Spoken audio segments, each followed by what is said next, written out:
경찰은 노무현 전 대통령이 유서를 약 20여 분간 작성했다고 밝혔습니다. 수사본부 연결하겠습니다. 윤주화 기자, 상황 어떻습니까? 네, 경찰이 오늘 2차 수사 결과를 발표했습니다. 경찰은 노 전 대통령 서재 컴퓨터 파일을 조사한 결과 새벽 5시 44분 유서를 최종 저장했다고 밝혔습니다. 노 전 대통령은 새벽 5시 21분 유서를 작성하기 시작해 26분 1차 저장한 뒤 44분 최종 저장했습니다. 그리고 곧바로 경호동에 등산 나갈게요라고 알린 뒤 5시 50분 사저 입구에서 만나 출발했다고 말했습니다. 일부에서 제기되는 유서 조작설에 대해선 이후 컴퓨터 접속 흔적이 없다며 일축했습니다. 경찰은 또 노 전 대통령과 동행했던 이모 경호관은 정황상 처벌하기 힘들다고 밝혔습니다.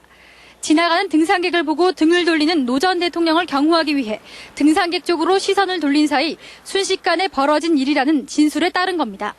하지만 조만간 경호처의 협조를 구해 근접 경호 지침에 대해 추가 조사하고 경호관을 대동해 현장 검증도 할 계획이라고 밝혔습니다.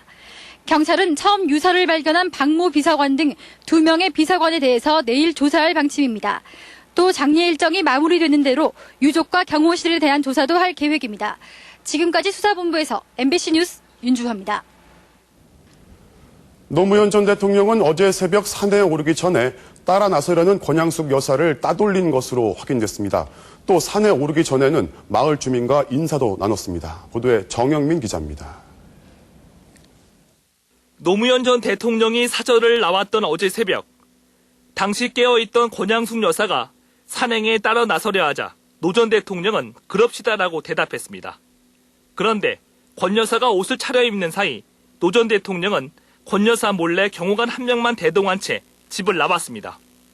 노 전 대통령의 가장 친한 마을 친구가 사고 직후 사저에서 경호 차량이 급히 빠져나가는 것을 목격하고 이상한 생각이 들어 권 여사에게 전화해 확인한 내용입니다. 5시 돼서 등산 간다고 할 때 나도 갈까요? 하니까 가자 하더래. 그래 준비하려고 보니 사람이 없더래. 벌써 뭐 후딱 가버린 게야. 그래 경호원이 한번 따라갔지.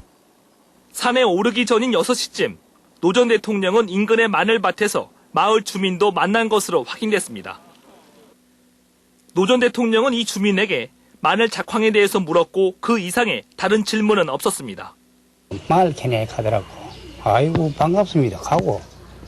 그럼 이제 무기로 마늘이 올게 작황이 던너가대. 그래서 올게는 가물어 가지고 뭐 작황이 안 좋습니다. 가고 말이에요. 그러고 같이 이제 이야기하고 웃고. 그리고 30분이 지나 부엉이 바위 아래쪽에서 쿵하는 소리가 2번 들렸다고 박 씨는 당시 상황을 설명했습니다. MBC 뉴스 정영민입니다. 노 전 대통령이 추락하기 직전 경호원과의 대화 내용이 추가로 공개됐습니다. 부엉이 바위에 부엉이가 사냐는 농담까지 던졌습니다. 장원일 기자입니다.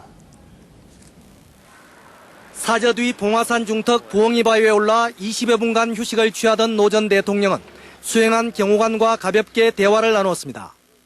노 전 대통령은 경호관에게 담배가 있느냐고 물어 경호관이 없습니다. 가져올까요라고 답하자 됐다 가지러 갈 필요가 없다고 말했습니다.